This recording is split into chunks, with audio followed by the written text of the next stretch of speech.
Hey, what's up, world? I hope y'all are doing well. Feeling blessed and prosperous as you are. Y'all are kings and queens, man. Um, Speaking of kings and queens, I'm gonna talk. I'm gonna shift gears and do something a little bit different. I'm gonna talk about conducting yourself as a king or queen, especially to my young kings out here. And this is something a little bit different. This is something that I wouldn't normally speak on, but I feel like it's so valuable that knowledge keeps our people from perishing. So I feel like if I didn't share this information that I know, I would be doing a disservice to my people. So for that reason, I'm going to give you some tips on how not to get pulled over. Okay, I know a lot of y'all are thinking, okay, well, we have a strained relationship with law enforcement. I live in a certain type of community, or I am a certain color or ethnicity in a suburban or outskirt community, and often police target and mess with me. Well, I'm gonna share my experiences with you about how not to get pulled over, and number one, give you a little backstory. So I'm not gonna go into great detail about the backstory, but part of the backstory is I had a few situations as a teenager, being wild, rebellious, rebel without a cause, without a pause, being on the wrong side of the law. So in those days, you talking about from the days of being like 13 to about 21, I had a lot of encounters with law enforcement. I'm talking about from getting pulled over to being arrested, just doing stupid stuff, trying to fit in with the misfits and be affiliated with different things that I had no business doing. I was a follower. I was lost, and part of a lot of things that could have been avoided had I had some, number one, common sense, and had I had a little bit more wisdom and direction with what I wanted to do with my life. So with that being said, now I'm on the right side of the law. I actually work in the education field, and a little bit about my history with those days since I've kind of turned my life around. I haven't had a negative interaction with police since like 2009 and 2010. And I could attribute it to a few things.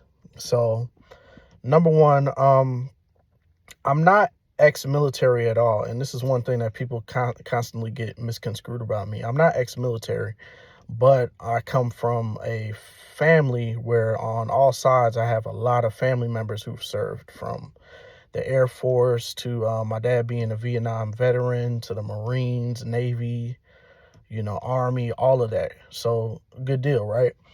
Okay, so one of the things I do to not getting pulled over is I actually, because my dad is an ex-veteran, so I put the license and registration in his name, and although I pay the car note on my new car, I have a veteran plate on my car because him and I share the same name.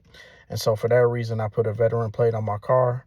I've been doing this since the days of, let me think, since the days I had an Audi A4, and I used to really drive reckless in that car. But I could chalk it up to having a veteran plate on that car why I didn't really get pulled over that much. So you talking about the days of like 2011, 2010. Since then, I've had veteran plates on my car. So number one, if you have a father or a mother and they're willing to do you, a solid and put the registration in their in their name, as long as you take care of your financial obligations and pay your car note, emissions, all that good deal, your car repairs, that is something you can do to greatly prevent yourself from getting pulled over. Number two, I don't know if you can see that back there behind me, but that's a U.S. Army sticker decal. So that's another thing. Put some decals on your car, support our troops. Anything patriotic, an American flag, we support our troops, anything of that magnitude, U.S. Navy, U.S. Marines, those will keep you from getting pulled over. Another thing that will keep you from getting pulled over, and this is one thing we have to be careful about, because I know you like to, kind of play your music loud. You want to hear it at a certain volume and have it at a certain frequency so you could just vibe out to it. But from my experience, the louder you play your music, the more, number one, attention you're drawing to yourself that's unnecessary. and you're more likely to get pulled over. So I wouldn't turn my volume. If you have a radio or stereo that goes up to like maybe 30 decibels or whatever, I wouldn't put it above 11 or 12. At 11 and 12, you can hear everything you want to hear, and it's reasonable. I think it's not practical to have your music so loud that someone next to you can hear it and the glass is shaking. And I get it. We live in a country where you have to realize freedom ain't really free, y'all. So although we talk about all this stuff, we have rights, we had the civil rights movement, there's just certain things in this day and age that take practicality and that will keep you from getting in trouble. So I'm not talking about you just being out here reckless and you're drawing attention to yourself. You're doing things to break the law. I'm just saying common sense will keep things from happening, like you having a negative interaction with police. Another thing, when you're driving, and if you do happen to get pulled over, if you do see lights, if you do see a cop on the road, let alone, do not pull in front of him. If you're behind a police car and the cop gets in front of you and he's changing lanes, let him get in front of you. Don't go around him. Don't speed up. Don't do any sudden brakes or anything like that. Just let him go in front of you. Even if he's driving super slow, let him continue to go in front of you. Do not pass him. That will keep you from getting pulled over. Number two, in the case that you do get pulled over and it is daylight, number one, the first thing you do when you get pulled over, before you even come to a stop, put all your windows down. And I'm talking about put them all the way down or as far as they can go if you have malfunctioning windows. Put them all the way down, both hands at 10 and 3 on the steering wheel. And already have your wallet on the dashboard or in plain sight to where your hands don't have to make any sudden movements. Also, in the event that you do get pulled over at night, make sure I don't care if, when I say I don't care, don't misconstrue what I'm saying, but I'm saying it doesn't matter if the officer would get upset with you, but make sure for your safety that, really low key, you need to press that record button on Facebook Reels or Instagram so you could go live for your own safety so everybody can see what's going on, or just record a video. But really, you need to drive to a well-lit area. So if you in the country somewhere, don't stop on a dirt road where there's no lights, where nobody else can see you. Make sure you drive to somewhere where there's a lot of light, people passing by can see in case of an event that something, violent may happen to you. And this is just a word of advice for your own safety, especially if you travel in a car with other people. It's unfortunate, and I say this because as a black man in America, I experienced this many times in my early 20s and as a teenager. When there's more than one of us in a car, the likelihood of you getting pulled over by police increases by like 180%. So if you're by yourself and you're already doing, good things in the community, what I mean by that, you're a law-abiding citizen. You're not out here wilding out, doing anything bad.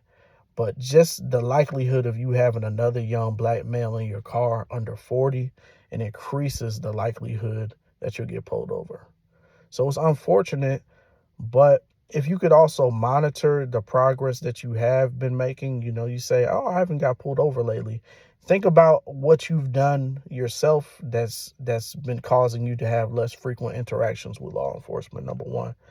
And number two, if you could avoid not having a car full of people, especially other people our age, and I know it sounds crazy, right, in 2025 that we got to talk like this, but it's real. This is going to keep you from, number one, having a negative interaction with law enforcement, and just keep you safe and keep you from having an untimely death, to keep it all the way 100. If you can avoid it, don't have more than one passenger in your car. And if you do have more than one vehicle, you probably need to be in a car where there's visibility in both of the front windows. So even if you do have another young black male in your car under the age of 40, have it to the point where people can visibly see both of y'all and everything you're doing from the front seat like this. Because see, in the case of my car, I have these These things, you know, shade. It's a Hyundai, so it's like to basically keep the sun from being shining too bright. But from the outside, it looks like it's tinted, but it's really not.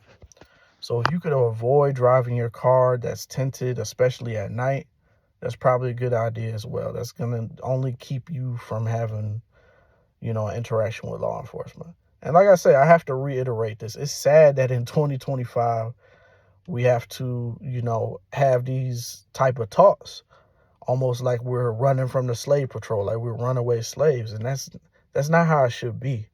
But you have to use your wisdom and your discernment, so you could have situations where you could get home safe, because your wife, your girlfriend, your kids, they need you to make it home.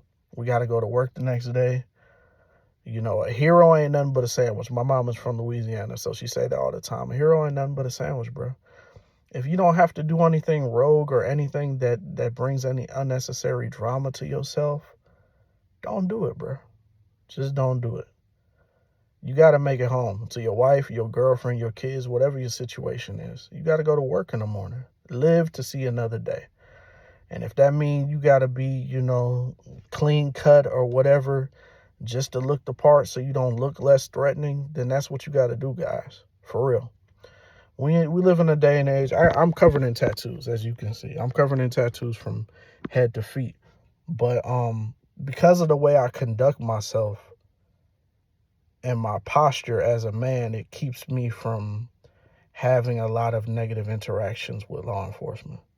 Matter of fact, sometimes cops will wave at me, like it's just like we cool or whatever, and I just no bones about that, because I have family that's in law enforcement, so I get it. I get the paradox of being black, but you also in law enforcement. You know, it's like you have one toe where you trying to be righteous, and one toe where you in something that could, you know, be connected to something that people deem as dangerous or whatever connotation that comes with it. But what I'm trying to say is, use your common sense, guys. If you could avoid having interactions with law enforcement, do it to the best of your ability. You know, another thing about me, I used to smoke a lot. So one dumb thing I used to do in my 20s, when I used to smoke a lot of cigarettes and Black and Milds, I would smoke them while I was driving.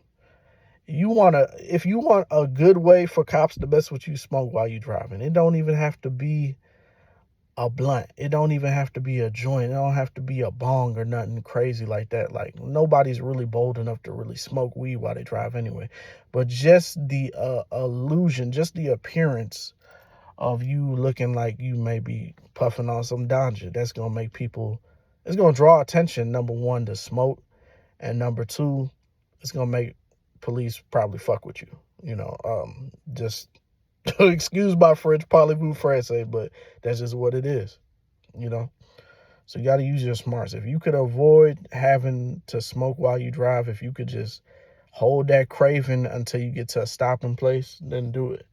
Because you don't want to be out here. I've had a lot of friends over the years that had a lot of negative interactions, and there's certain ways you can move to kind of just wiggle around this whole situation and have it really work to your advantage, to where you don't have to really, you know, worry about it as much. Now, even with that being said, in the back of my mind, I'm not gonna lie. When I do see a cop, like I'm in an area where police pass by all the time, my first reaction is, okay, I need to be on my P's and Q's. I'm not gonna lie. I'm not gonna lie that and sit here and say like, oh, everything is cupcakes and roses. Like, I don't have fear in my heart when I see the police. It's still a little piece of me when I see a cop. I'm like, oh shit, like you need to be on all your P's and Q's, G. And that's just how it is sometimes. You know, we live in a day and age where there's certain things, certain people in positions of power that want to keep us oppressed, that want to keep us in this fearful mind state. So number one, what you can do as a black man in this society, as a black queen in this society, because some of us have negative interaction with police as well. And matter of fact, the likelihood of police being violent towards a woman increases very highly as they deal with black females. I know that's a controversial topic, but it's just a fact. So just take what I'm saying with a grain of salt. And I'm saying if you disagree or whatever in the comments or whatever, okay, cool. If you disagree, okay, whatever. But my point is to keep it to where a point to where even if you may not necessarily vibe with law enforcement, if you don't like them, where you could get to a point where you could be neutral, where we don't have to be in this state where it's like us versus them and me versus them. Because in reality, if you look at the situation, not all police is bad people, man. A lot of them is underpaid. Think about it. You working every day to put your life on the line. You're working every day, and anything you do, you could get shot. How would that make you feel as a man, especially as a minority or any person? How would that make you feel if you go to work any day you could get shot? And so people are under a lot of stress, and so give people some grace. The same way you would want somebody to give you some grace, there might be a cop that may just pull you over just to say, hey, you have a nice car. So number one, get your energy right.